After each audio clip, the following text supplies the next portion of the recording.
So looking forward to Yes. Yes, there's a recording process. And I should say immediately that, the first author of the paper is here today, sitting in the first row. So, if you have questions, it's him you should ask, not me. He knows infinitely more about it anyway.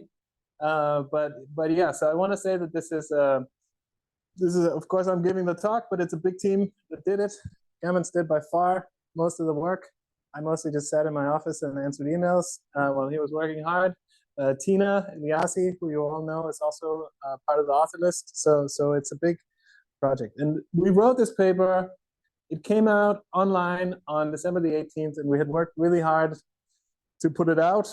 And I was tired, and I didn't want to do any more work.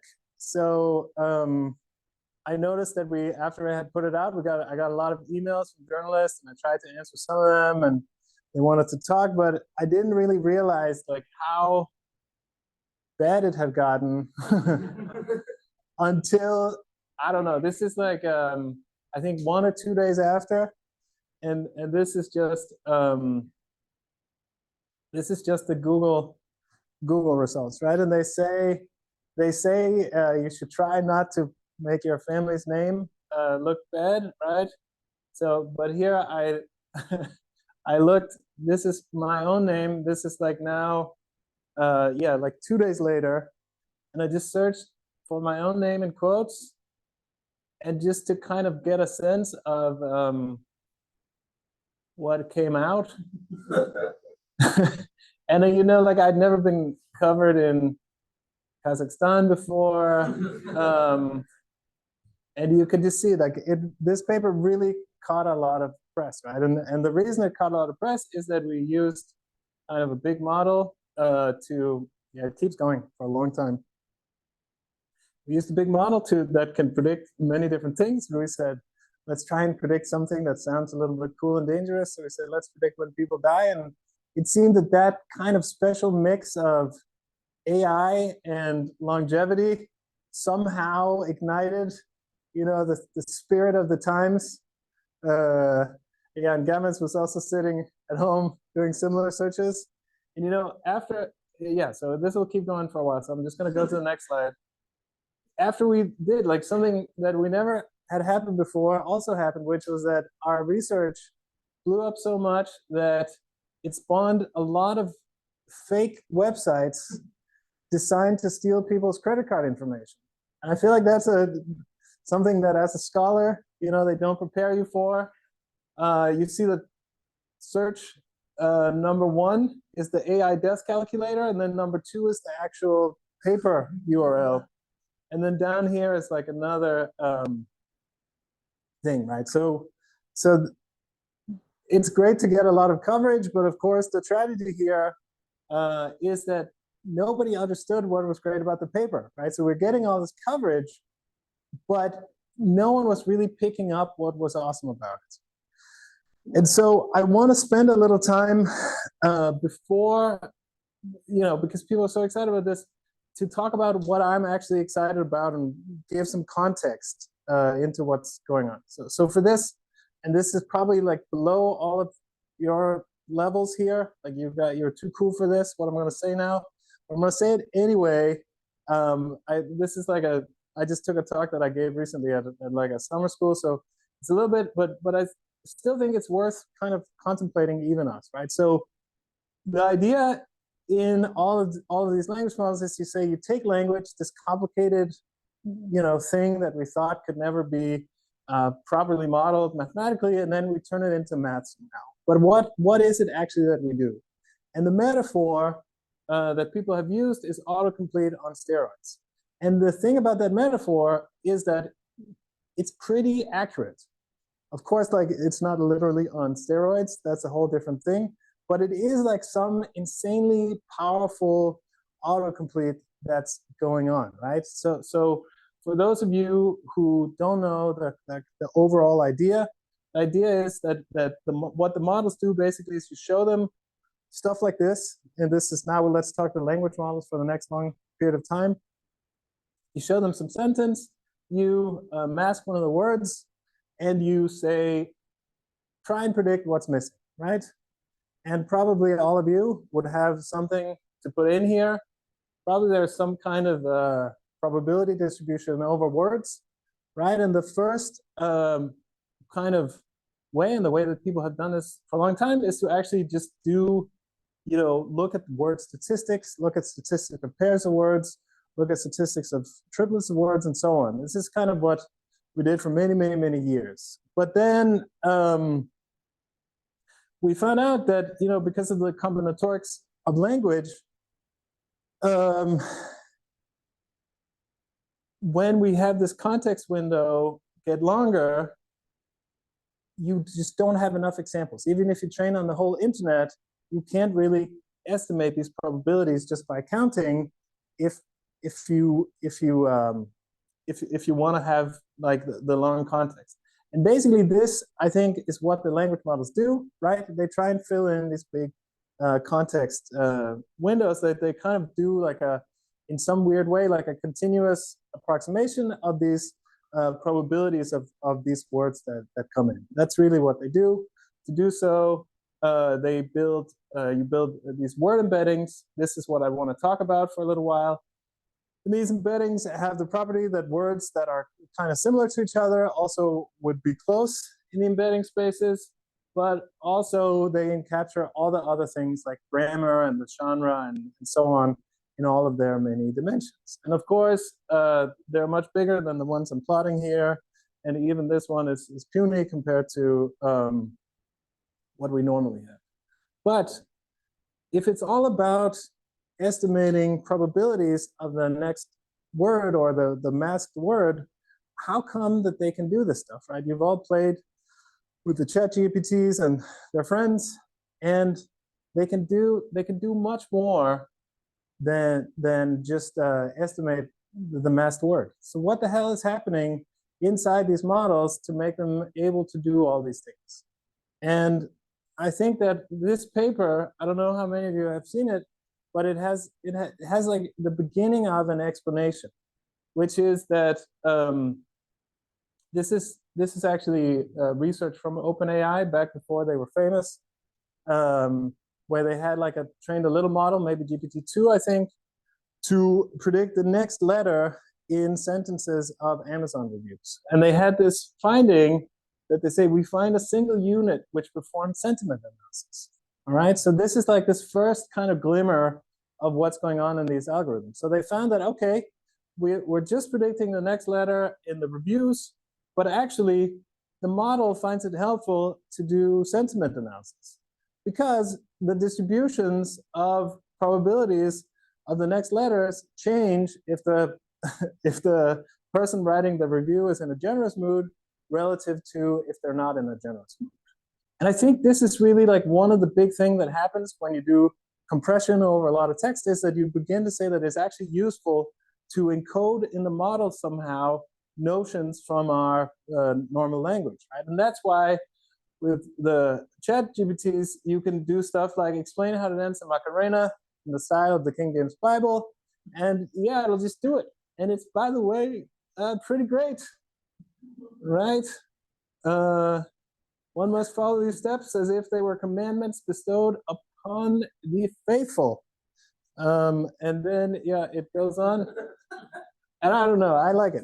But so just like these simple GPTs encode sentiment, these bigger GPTs basically encode the idea of genre, right? And I could have also said to tell the story of Jesus in the style of gangster rap, and it would have done also that it can do these things. But if you dig also back in the literature to some of the old stuff, like another thing that caught my attention back in the day was this thing that Facebook discovered, that you could do auto translation based on the embeddings, right? And this is also one of the wild results that were really early, that essentially you can embed English and you can embed French, and then you can align the embeddings using just a few words, and then you can have translation without any labeled samples that exist in both languages. This is also something that's completely mind-blowing, right? It was kind of taken as a fundamental truth in natural language processing that, of course, you'd need a lot of language labeled in both languages for computers to learn to translate. But no, the embeddings have so much information that you could actually do translations across languages only based on the information stored in the embeddings, right? So that also means idioms and figures of speech and all these things. I think maybe those two are the same thing, but let's not dig into that. And then here, now I'm going so deep on the research that I'm quoting a blog post instead of a paper. You might say, why is there no paper here? And basically that's because in the situation that we're in, none of us in academia can train models with any compute that's even similar to a fraction of what they have in the private companies, right? I think Harvard and MIT together, if you take their compute resources, they can't even train GPT 3.5. Like the amount of compute that's available in the industry is so ridiculous. And the amount of money that goes into these corporations being able to train these enormous models is so huge that as researchers, what we have to do is like look at the internet and find engineers at these companies saying stuff. But what this guy is saying is really, really interesting, because what he says is what this manifests as is trained on the same data set for long enough, pretty much every model with enough weights and training time converges to the same point. Right? And then he says something technical, but then he says, this is a surprising observation. It implies that the model behavior is not determined by architecture, hyperparameters, or optimizer choices. It's determined by your data set, nothing else. All right? So what I'm trying to motivate here is that these embeddings are really interesting, right? Because they're somehow, through the models, a mathematical object that really encodes what's in all the language, all the meaning, all the syntax, all the structure in all of human language. And that's why they're so interesting, right? That's because that they're really, like there's this metaphor for compression that's not exactly right, I think, for some technical reasons, but it says that it's not the modeling choice. It's really the underlying data set that's being represented in a new and interesting way here.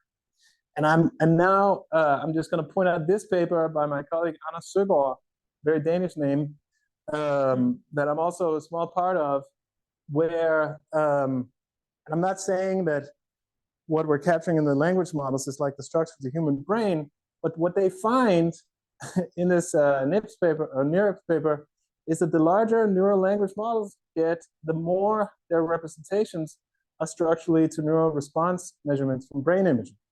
All right, so there's really something interesting and deep going on here, right? So this is not a strong claim, but it's just to say that I think that there's interesting things going on. I also want to point out, that there are cool people in sociology that are beginning to do already the kind of sociology of embeddings. Like they look at large embeddings of different corpora and look at the differences between those. So there is already a movement to basically to begin to study these things.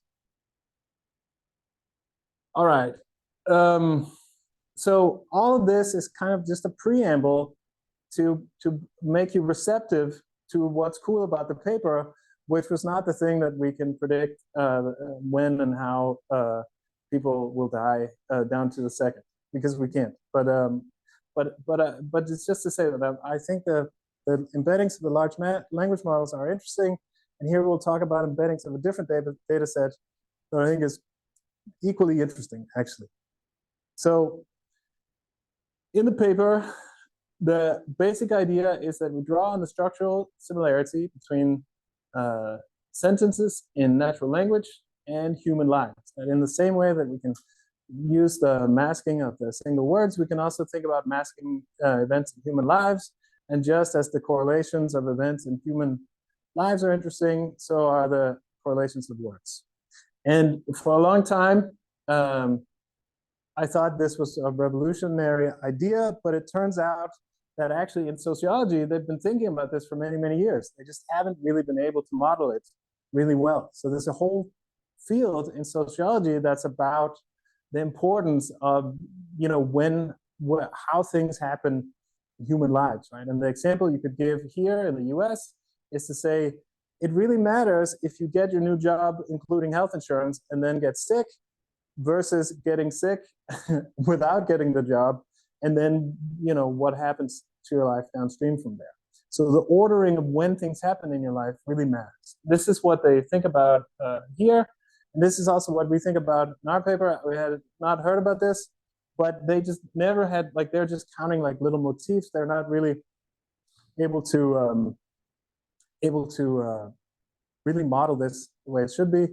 But what the transformers really give us is the opportunity to model this in a kind of a new and deep way. So what kind of data do we use when we model human lives? So in Denmark, we love the government. We trust them. We think that they want the best for us. Actually, I believe it. I'm a stupid Dane, just like all the other 6 million Danes. We think that maybe they even want something better for us than the tech companies. So we allow them to have our data until it's collected in a big house, like a physical building. They have all the data about the Danes, and it's insane what they host in that building. So they have every grade every person in Denmark ever received in school and at university. They have all your doctor's appointments, all your prescriptions, every tax ticket, all indexed by your personal ID and organized in a single place. It's an independent institution that scholars have access to. So if you write a research proposal, you can get access to all this data if you have something in mind for it. It's also where the government goes if they want data, and they can't just get everything they want, actually. There's legislation around what you can pull out and how they can do it, so there's a lot of oversight. And there's also high physical security. It's not like you can download this stuff to your laptop and just walk around with it. You actually have to work on their servers and on premises and so on. So we have this crazy data set. Out of all that crazy data, it sounds great, but of course, as anyone who has worked with data, it's not that fantastic because, of course, as you go back in time, some of the data sets degrade in quality because data acquisition has gotten easier over time. So what we look at is a data set that runs from 2008 to 2020. We train the model up until 2016 because we want to make predictions around what happens after 2015. And we have two sources of data. We have what's called something from the labor market database. That is what sounds very boring, but it's actually quite interesting what's in there. There's information about where you live. There's information about where your place of work is located. There's information about how much money you make, what your job is, and what industry your job is within. And this is over time, so it's basically from the tax records. And then we also have a health database, which is not all the health information they have, but about people's first contact with the hospitals if they go to the hospital. So there's not information from general practitioners.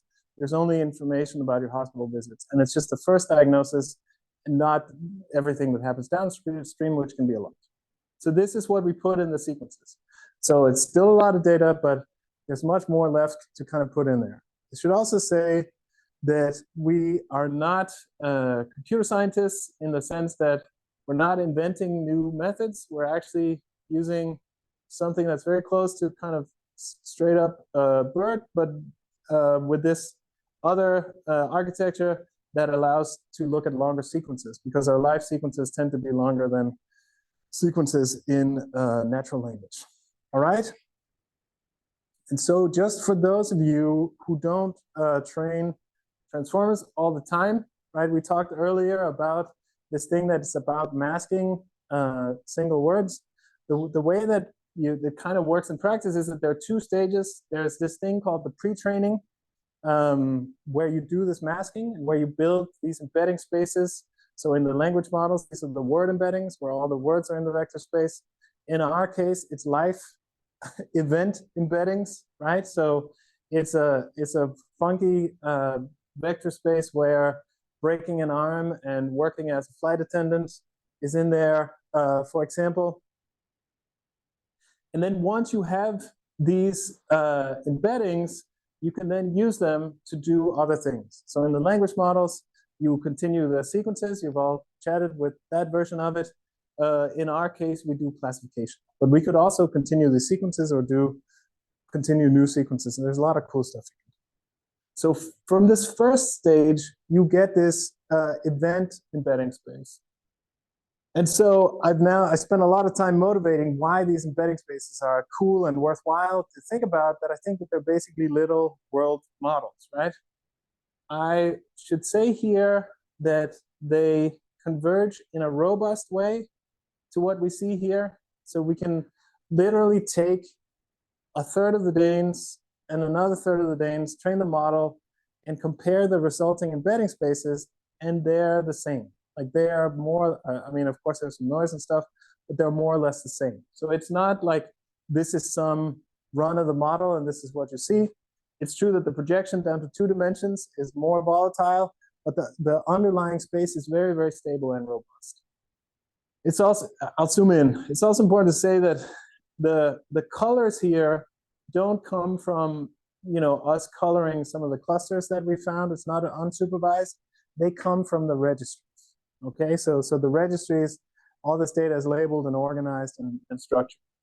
And so like a first thing we see is that if we take birth year, the model figures out that it's a token that has different meaning from everything else, and that it can be organized from lowest to highest. So it understands that. Similarly, over here, if we take the income levels, so we encoded income levels in percentiles, and again, it organizes them more or less perfectly from lowest to highest. Here, like there's a little squiggle at the end, but probably that's just the projecting down to low dimensions, basically. Maybe there's also something going on with the richest, who knows. If we go to something that's more complicated, here we can see all the tokens related to health. We see that, you know, everything related to pregnancy and childbirth and so on is separated out. That makes sense. It doesn't happen to everyone in the population, these things. Maybe it's also not really a disease, but something quite distinct from a disease when this happens. We also see that when we kind of look at this thing about, we talked about that in the word embeddings being similar, meaning of a word means being proximate. That's like the first order of approximation. And we can see that when we look at these diagnoses, fracture of the wrist is close to fracture of the forearm and so on. So actually these words that play a similar role in live sequences also seem to be close by. And actually we investigated this more, and you know, all of these diagnoses are actually organized by doctors in a big fat dendrogram. We put all the cancers over here, all the broken bones over here, blah, blah, blah. So they organize everything. And we can see that also the structure of this is close to the structure of the diagnoses. And when it makes mistakes, it's actually because 2 leaf nodes that can be far away in the dendrogram, like when you see them next to each other. Do you remember any examples of this? It was hard or like, right? Yes. Hard disease for like, oh. Yeah, all right. So it'll get that even though getting like some implant related, like a pacemaker related to heart disease, is categorized as being far away in this dendrogram, is of course close by here because it is related to heart problems and so on. And now you begin to get the idea. Similarly, in manufacturing, the similar manufacturing places are similar, and even in the group of technicians, if you look at the jobs, you can see that being a SAT math professional is close to being a computer system professional, and so on. So it also kind of on the face of it seems to capture, you know, what we wanted to capture. So this is this embedding space, and really what I think is most exciting about the paper is that I think that this space, just like the language models, embedding spaces are foundation models that can do all kinds of things. I think that what we're building here is a kind of foundation model for human lives. All right? And so that is profound in many different ways. Of course, like you can imagine probing, instead of investigating the world, you can investigate the space to look for new connections and so on. but also from a modeling perspective, right? That in any model we normally would build, we have to specify what's the input. We have to specify, I think that the features that are important for making my predictions are this and this and this and this.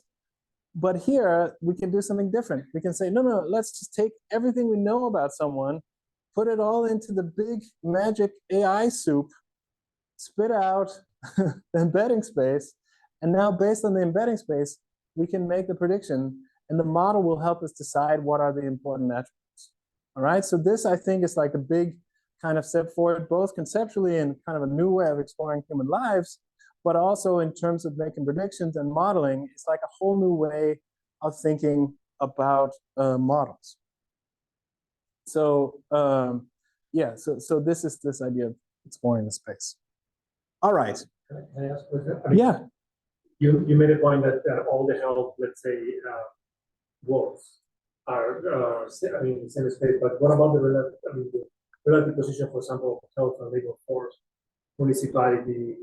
Why, for example, birth year is supposed to credit? Well, I can have theory about that. But what do you think is, for example, that income level is supposed to be? I think that basing this on this low dimensional projection of a high dimensional space is too dangerous. Like in the paper, we include, a lot of other projections of the same space, and they look quite different. And so I think to maybe we can make some like, first of all, I don't have personally a good intuition of what large distances even mean in any embedding space. That's something to be studied empirically. I think maybe someone has begun to study it with where, like, I don't know, for example, if you encode English and French in the same embedding, how they're structured. Probably they're close in some semantic dimensions and distance. So I think maybe distance in certain dimensions are needed, at least for us humans, to think about it, right? Like we have to look at some plane of meaning or something to really fit it into human understanding. I don't know. But at least we would have to look in the whole embedding and look at those distances and not these ones. All right. But yeah, feel free to ask questions. That I'm totally happy with it. So, pre-training, we talked about that. But now let's try and use this. This is where we made the mistake / right decision with the paper, right? That we said, let's try and predict something really wild and crazy and cool when people live or die. Seems like a good idea. And the internet agreed that that was a fun thing to think about. But we innocently just thought, yeah, it's probably fine. But you saw what happened.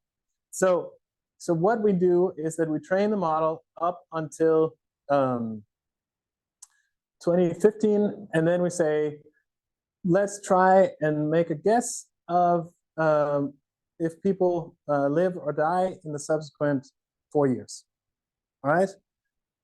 And we also decided to focus on making predictions for young cohorts. Actually, I think it's up to 65, where it's hard to predict. And this is simply because there's actually an enormous literature on predicting mortality, believe it or not. Insurance companies care a lot about it. I don't know why, maybe related to life insurance. So there's a lot of literature on this. And one of the main findings is, of course, that people die when they turn 75. Like the probability distributions just really, really fundamentally change. But nevertheless, the way it works is that you show the model a lot of examples of people who live, a lot of examples of people who die, and then you can try and see if you can predict it or make a classification for those in between. And the performance story that I'd like to not spend so much time on, because I think there's a better way to talk about this, is that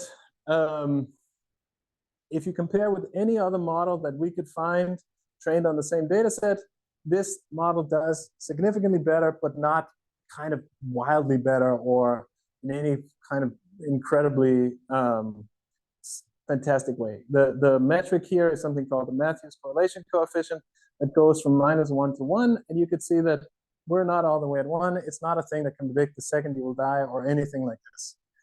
And I'll also explain, I mean, the underlying intuition is that it's very easy to predict if someone is not going to die. It's very challenging to predict if someone is actually going to die, right? And I'll get more into this. And then it's broken down here. But I hope that we can talk about it in a different context. Because what I'd like to talk about is how to begin to understand what the model is actually doing.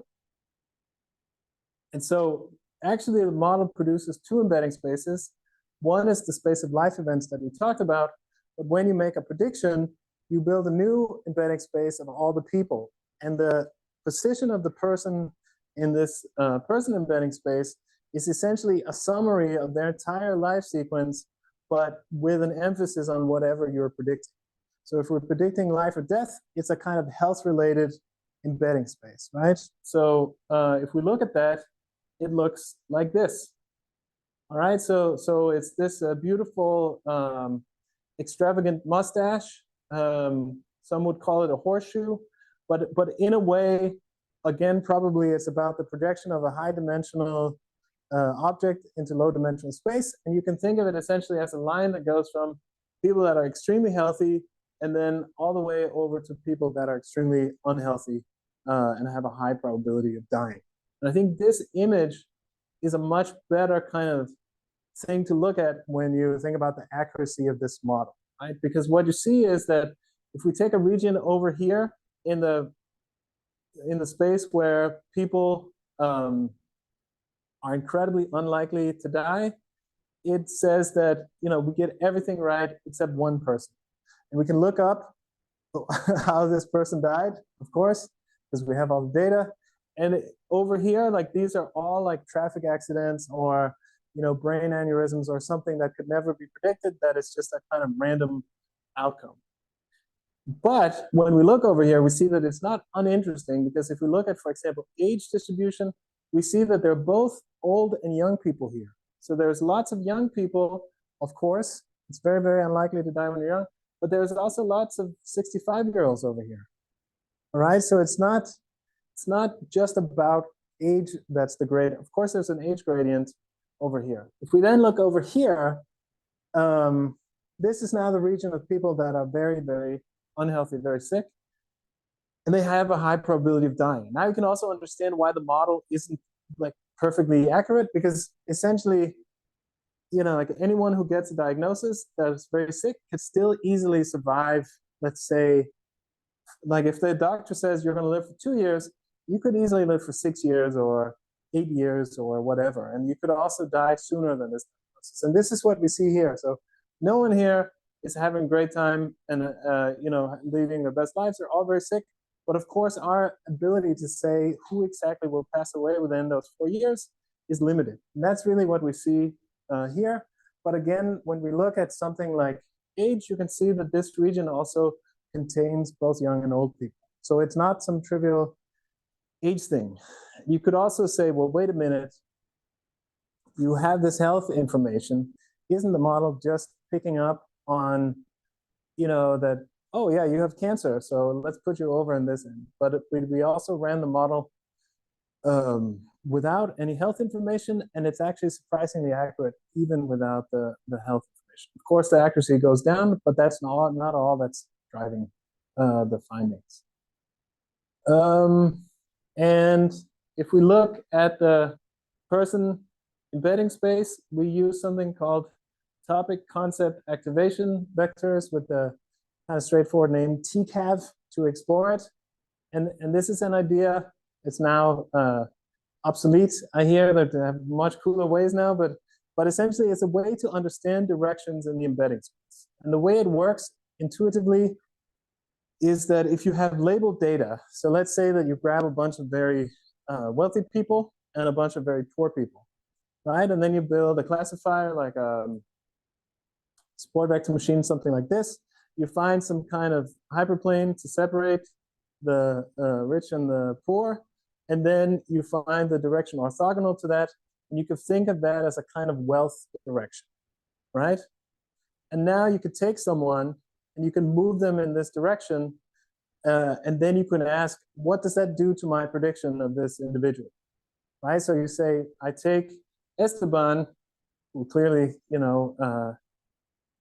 don't know.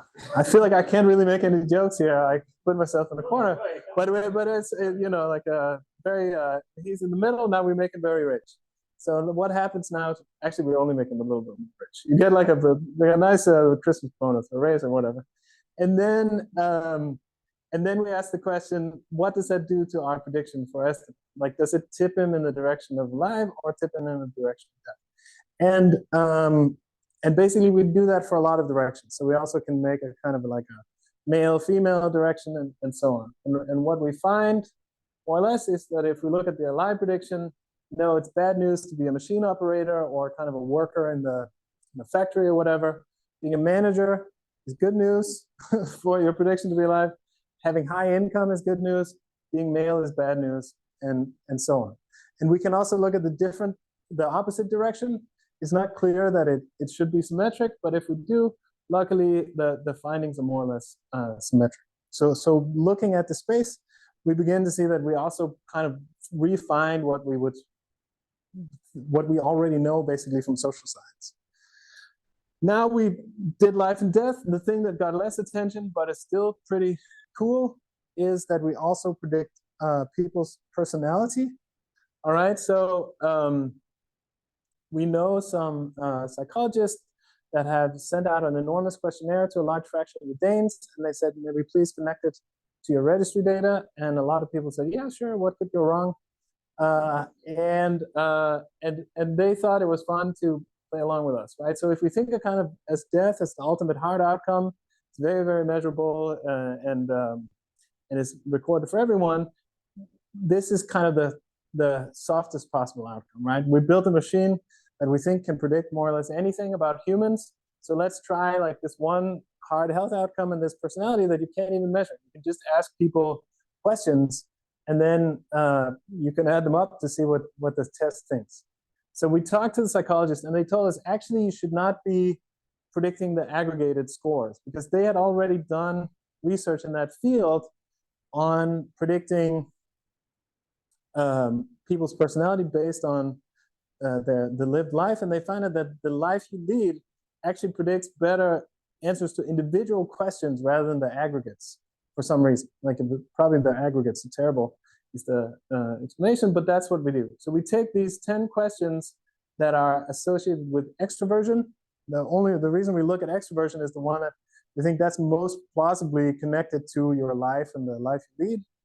And people's answers to these 10 questions, I feel that I'm an unpopular person, and then you can answer from strongly disagree in 5 steps up to strongly agree. All right? And again, to kind of just cut along, like the real projections are kind of boring. We can do that really well, actually.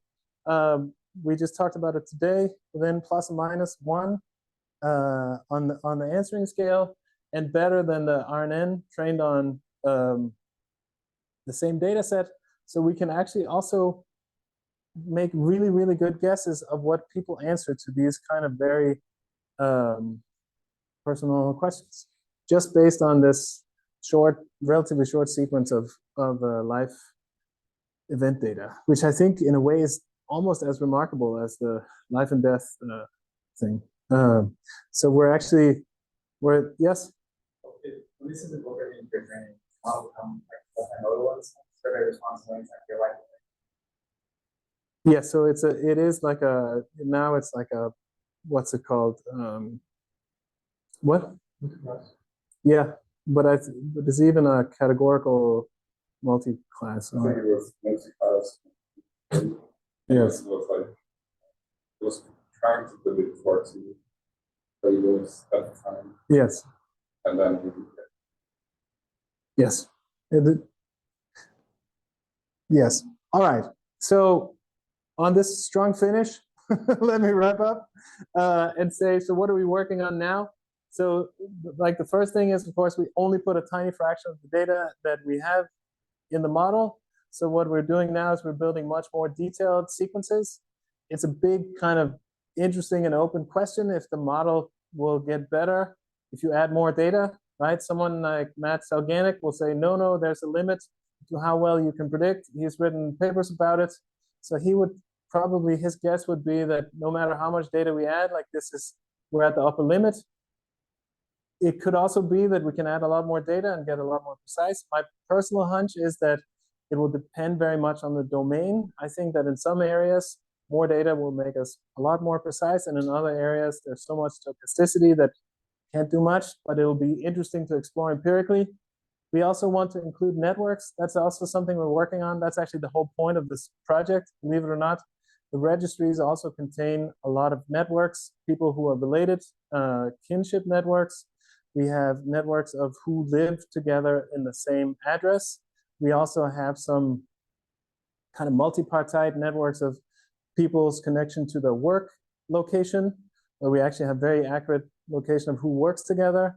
We have information about who goes to school together, and basically to say, well, what if we know about all these networks? What does that do for our ability to predict?